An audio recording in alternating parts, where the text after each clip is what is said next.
MARIAN MATHIAS, who's the director, Joy Jorgensen, producer of the film. And I'm going to ask you an initial question, and then other people can raise their hands to ask questions later.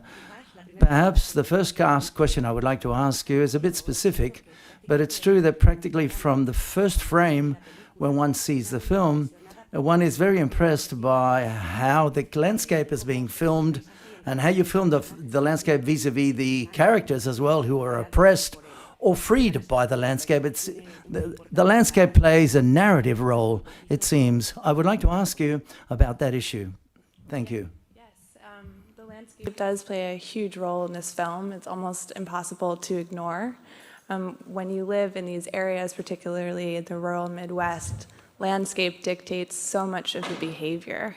So I wanted the landscape to play a role in the film like it would be an antagonist or an unconventional character, in that it does dictate a lot of the dynamics and interpersonal dynamics between Haas and Will. And so I thought to give it as much attention as we did, the two leads, and it became such a setting, and it became so hypnotic for us that it was almost impossible to ignore.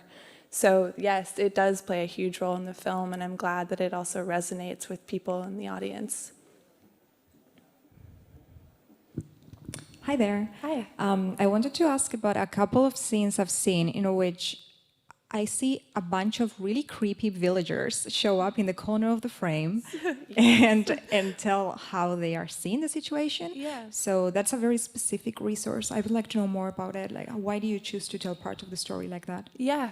Voyeurs have a huge role in the film. I mean, we are all voyeurs when, as cinephiles, we're all kind of looking up on the stage and watching these narratives unfold or these tragedies unfold. And I wanted to show in a way that the private life sometimes feels dead, especially, again, in the Midwest where there are, fewer people there. So when something like this happens, when tragedy happens, it's huge and it's enormous. And so the story of Haas is she's been put on this stage and she didn't really ask to be put on the stage at all. And to me, that's sort of some of the most sorrowful moments of the film, is when people look at her tragedy and try and make sense of it. And it's like, as we are cinephiles and we're watching films too, we try and make sense of these things that are happening, and we put our own narratives onto it.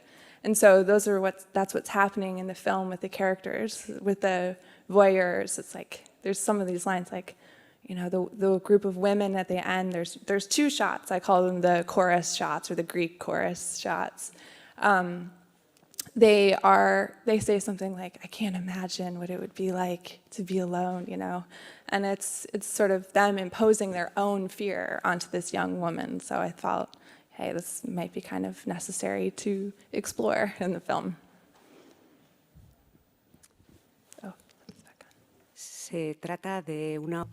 It's your first feature film, an opera prima, and I want to ask Joy as well, how did you start to work together, and when the production came into the project, and how did you start up the project, both of you?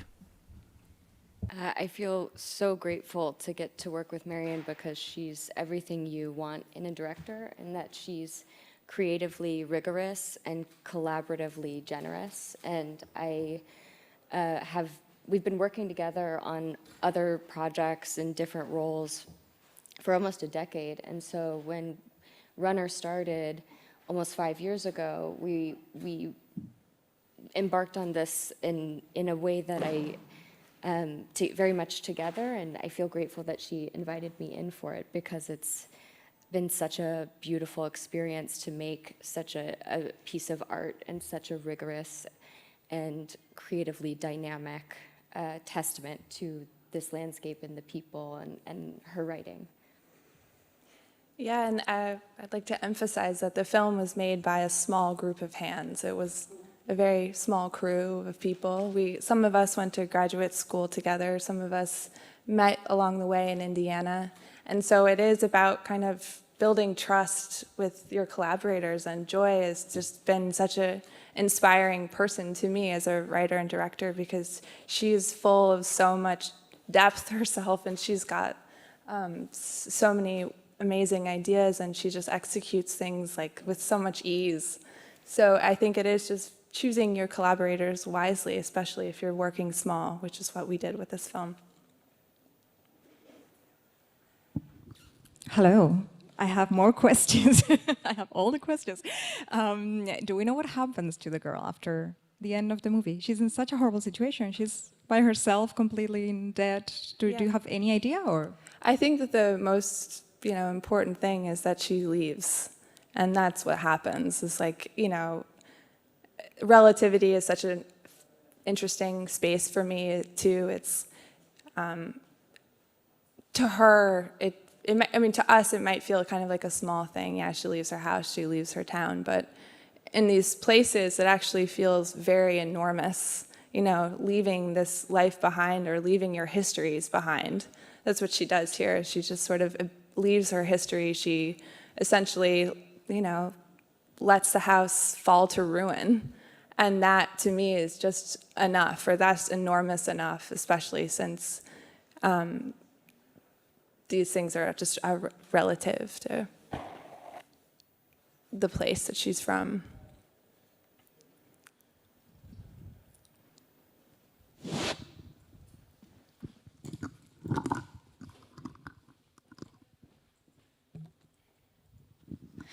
Hola, quería abundar en el Hi. tema de la fotografía. Photography, I'd like to deal with the photography. Whether you, that photography, the DOP, was it an instruction from your standpoint of finding those textures that the film has, which make them so special? Was that something that you told the DOP, or the DOP brought that along with him or herself? I'm not too sure if it's a man or a woman, sorry. The director of photography. Oh, now I'm hearing this, okay. Sorry, getting used to this. The director of photography's name is Jomo Frey. We did a collaboration together for my thesis film. And so we've streamlined a relationship and a dynamic where we work together very closely.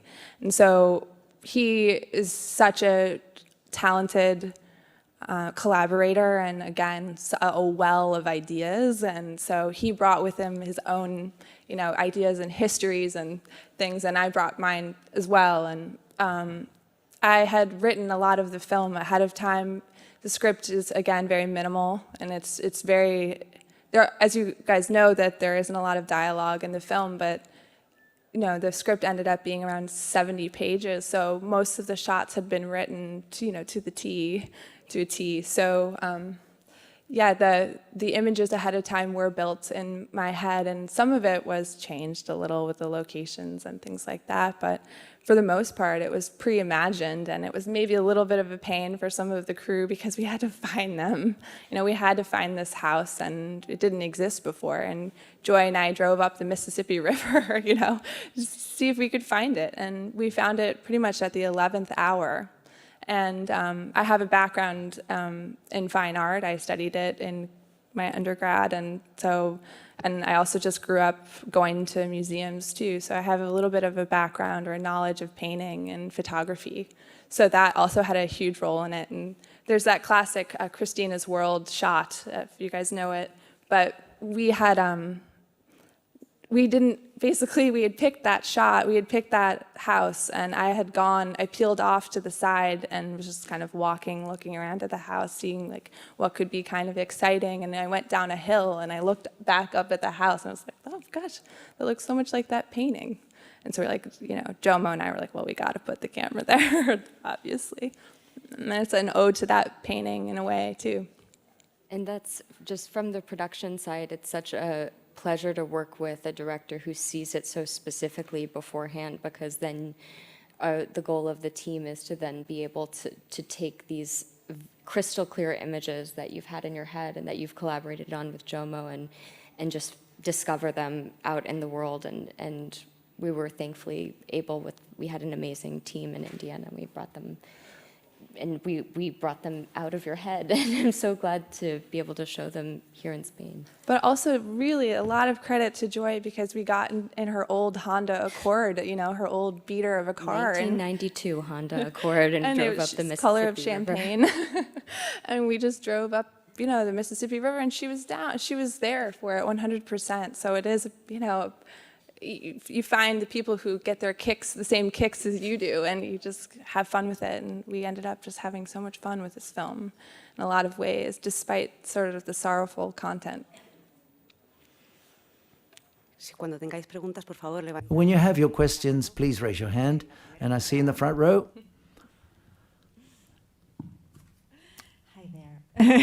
So I wanted to ask about the actress. She's fantastic. I thought she was amazing. How do you decide you wanted her? How do you work with her? Yeah, Hannah Schiller is an incredible actress. So she's based in Berlin, which is where Joy's company is based out of as well. And we had searched for her for a very long time. And we had some street casting, and then through agencies, and then Hannah just submitted through a portal, some network, and she submitted, and I almost didn't have a choice. She was just so good. She had so much power and strength, and the audition tape really doesn't have a lot of dialogue either, and so she just kind of carried this Vimeo link so well, and I was like, if she can do this here, she's going to pull this off so beautifully. And every single time I watch the film, she does something a little different that surprises me, and that is such a joy for a director, is for a young actress to kind of keep you on your feet, and Hannah just did that for me, and I wish she could be here today, and I wish she could have seen that room, and same with Darren as well, the young man. I think it would have just been such a huge moment in their lives, and I'm just going to be on the phone with them talking nonstop about what this has been like.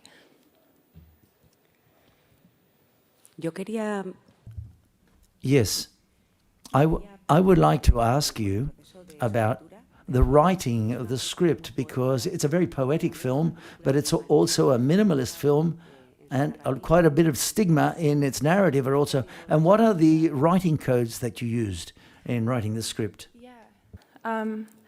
There are a few. I love writing. I love to write. It's probably my favorite part of filmmaking. I approached this film in a lot of ways. I thought, well, the idea of writing a feature-length screenplay feels a little bit daunting. So, maybe I'll just write kind of a letter to somebody, and that's exactly what I sort of did. I thought, well, if each scene were a sentence, what would my letter say? And so I treated each scene like a kind of a sentence, and then it just started to build organically, and I kind of got caught up in the writing and the imagery, and then it became much more approachable to me and became really fun. And I think especially for first-time filmmakers, we're just like, we have to have this perfect script that's just plot and action, and that to me was terrifying. But if I was like, if this is going to be kind of a meandering poem, I think I can do that.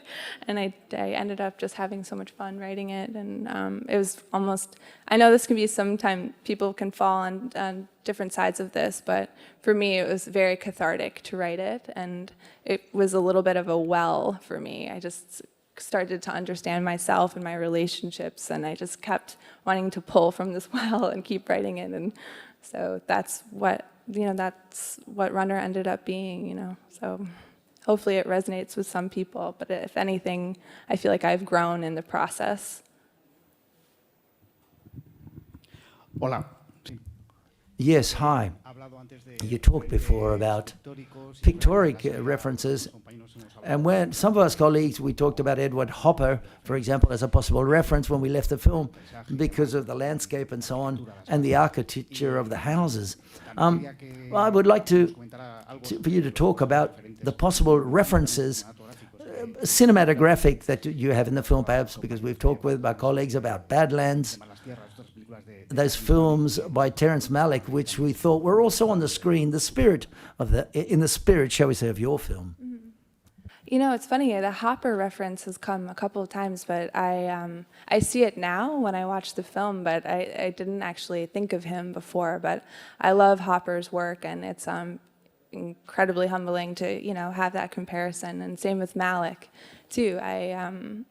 Because we're in the Midwest and we're in the plains of Illinois and Indiana, the references, they ring true. And it's like sitting next to a giant with these names, with Malik. And but I've always loved his work and his spirit too. It's definitely resonated with me. But I will say that my influences really run the gamut. It's sort of, again, the word meandering. They're everywhere. Cinema, you know, I can go on about, you know, the cinematic influences, and but there's also poetry too, and there's a huge. At one point, I was going to include 2 poems in the film in a bar scene. You know, as these characters are toasting to one another, they're toasting in a bit of a poem, because they're one of my big influences in terms of writing. And then, yeah, photography too.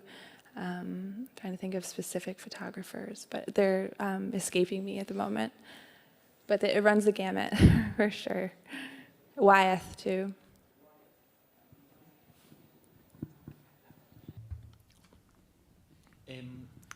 Hi, I would like to ask another technical side of things, which is sound.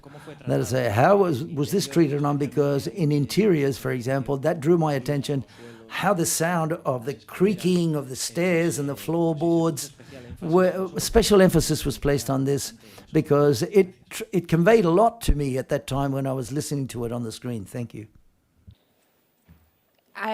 One thing, I feel so fortunate to have played at that theater today, because it just celebrated sound just as much as it celebrated image, and I was so grateful for that. That does not happen.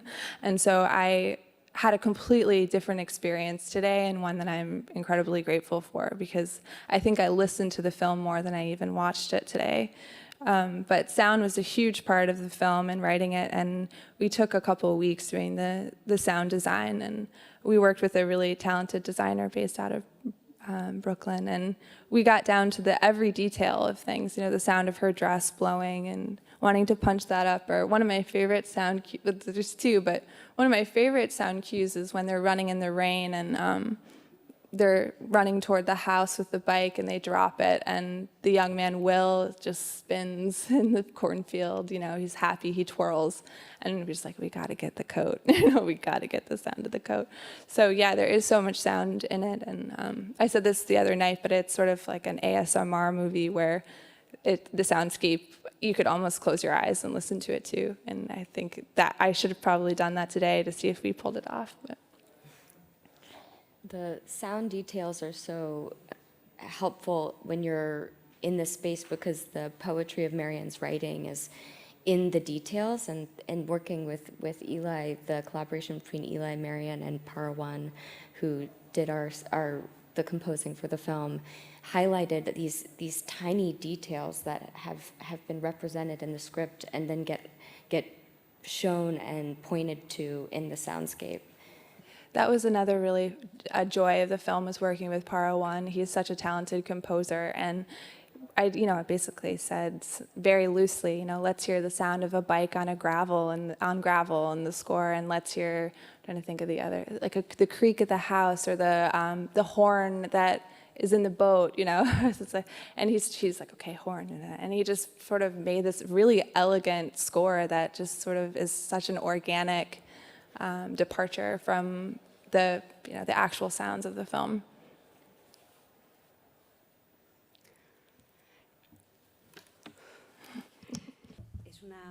It's a film that mixes many classical elements and also modern elements, that portrays the paradox of a migrant community which is anchored in the past, so to speak, and then a new start, because it situates the story in the Midwest of the US, the TV which takes you back to the 1960s, but in some of the attitudes, it seems that we could be back in the 19th century. I would like to ask you about this play. What were you looking for this, sort of the play with the timings and the different periods, if you catch what I'm saying? Yeah, I do get what you're saying. Absolutely. This was a choice that we made really early, in the writing of the film. I kind of wanted it to feel a little bit like an elegy or an oracle or something like this, where it could really exist at any point in time. It wasn't necessarily 2022, because who wants to be here anyway, or, in the past too. So we call it sort of an atemporal film. So we strive to have no modern signifiers, just the bare minimum of information that we would give an audience, like how much could we get away with. So the information that you really get is maybe a train, a house, a river. There's not a lot. And I think actually I've been surprised how willing audiences are to accept this as a reality and to go on this adventure and just to be completely transported into this sort of unusual space.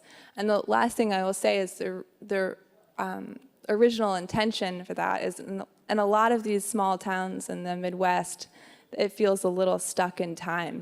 There isn't a lot of progress happening here. There's some of the same storefronts that have been there for years. And so there isn't, the thinking too is sometimes a little stagnant as well. So I wanted to play with that. And that's something I keep returning to in the films that I make. In the shorts, it's sort of the similar thing.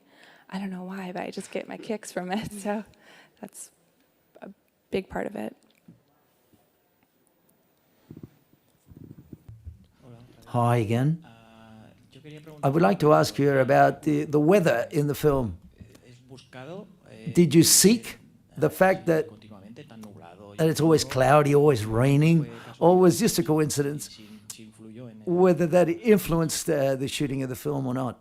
Yeah, no, weather was definitely something that had been written before, and we just got so lucky with the Indiana skies. Like, we almost felt like we were touched by God or something in the filming of it, because first of all, we were such a kind of small production that, if one day wasn't quite right, would really affect our filming. But it just so happened that when it needed to rain, it rained, and when the clouds were heavy, the clouds showed up and were heavy. It was like, there's this one shot of the film, it's probably, I think, the most poignant to me, or one of the most poignant shots, where it's when Hannah, or Haas, is riding a bicycle after she's sitting with Will in the field.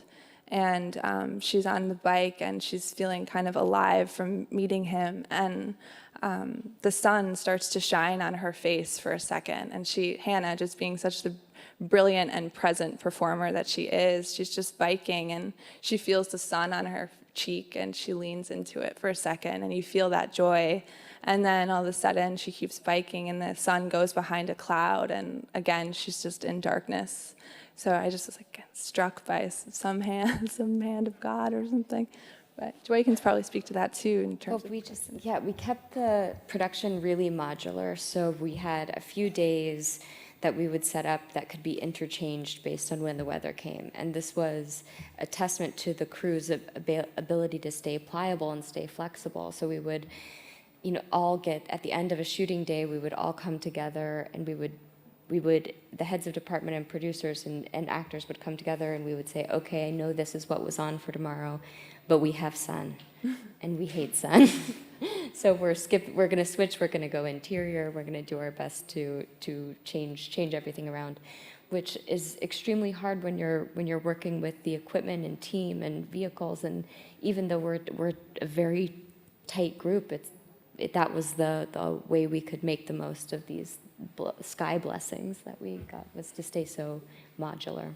And in the film, there's also a lot of discussion of rain as well, and like the metaphor of rain, In a way, there's a scene where the young man's on the telephone with his mother, and he's talking about how he picked this girl up on the side of the road, but in talking about her, he's also describing the storm. And I think it's like, a first love is a little bit like a storm. It comes to you like a cloud, and it can just sort of surprise you. And so she's a little bit like this storm that comes into his life. And I'm just so thankful for the clouds of Indiana for helping us push that symbol a little bit further. We've got time for one last question, yes? Right, I'd like to know about your next project, whether you're going to collaborate together, both of you, what type of film it's going to be like, or whether you're planning growing more vis-a-vis production, or to prefer a more intimate type making of films, small film, but a beautiful film at the same time. I would love to work with Joy again if she'll take me. This would meet my proposal. I do. You do? She accepts. Yeah, I hope we can work together again. I'm working on a new project, I'm calling it sort of like Loneliness as Horror. It's not much of a horror film, but I'm trying to kind of reappropriate that genre and what it actually means and what the word horror actually is. And for me, it's loneliness and isolation and alienation. So I'm working on something like that, and it's going to be probably a departure from this last film. It's been such an experience, even just screening this film so few times at this point, watching it in the audience, watching it with audiences, thinking, maybe I could go a little closer next time, or maybe I should show some faces, or, things like that. So it's just been so inspiring, and it just makes me want to go home and not see anyone and write again. And so, yeah, we've got things in the books happening soon. And I feel so, for me, when you find an auteur like MARIAN, all I want to do is make sure these images that come to her so brilliantly are able to meet audiences and come through the production process and get to people. So I think we're lucky that we have a lot of the crew and filmmaking team here through this festival process, and I know I'm not the only one who feels that love for her leadership and her vision. So. Antes de ya Before saying farewell, I would like to take advantage of you being here to ask you, the film in its project phase was in serious labs like it, and I would like to ask you from the creative standpoint as well as the production standpoint, how do these labs help to the projects to make it to the end? And now that it's concluded, it's been premiered and screened first in Toronto in San Sebastian, the same with film festivals and films. To what extent do these labs contribute to be able to make the films and then be able to present them in film festivals? Yeah, I think we're enormously grateful for the labs. It is very isolating. You're writing, you don't know if it really resonates with anybody or if it fits, if there's space for something that you've been working on. So a lab says, hey, yeah, there is space. Let's spend some time and, give you a place to live for 6 months, which is what I did with the Cinefondación residence. It was 6 months of just being able to write, and I was so grateful. That's huge for a young filmmaker, is just to have a stipend to work, and I'm really grateful for that. And then we worked in the Torino Film Labs too, and that's where we met Nadia, our French co-producer, and it was just kind of a match made in heaven with Nadia too, because we just looked up to her and her feedback, and she just was so honest and also knew that we were raw, and that she gave us room too, and I'm really grateful for her for seeing something in the project. And again, also playing here, it's people who kind of take a leap of faith in you and say, I see something here, and I want to give you a time to really showcase it. It still surprises me when it happens, and today was probably the most shocking day of my life. And I just want to thank you for believing it, and for also just taking a risk and saying, maybe not everyone's going to like this, maybe people will think it's interesting, but I want to bet on you, and I'm betting on you today, and I'm so thankful for that, more than I can even express.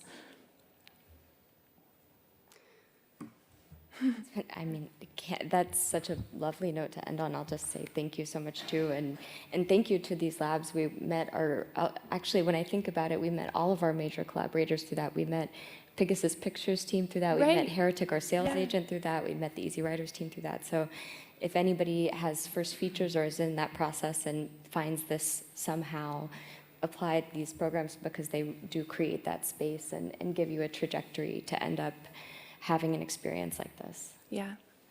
Muchísimas gracias. Thank you very much to both of you. Let's say farewell with a round of applause.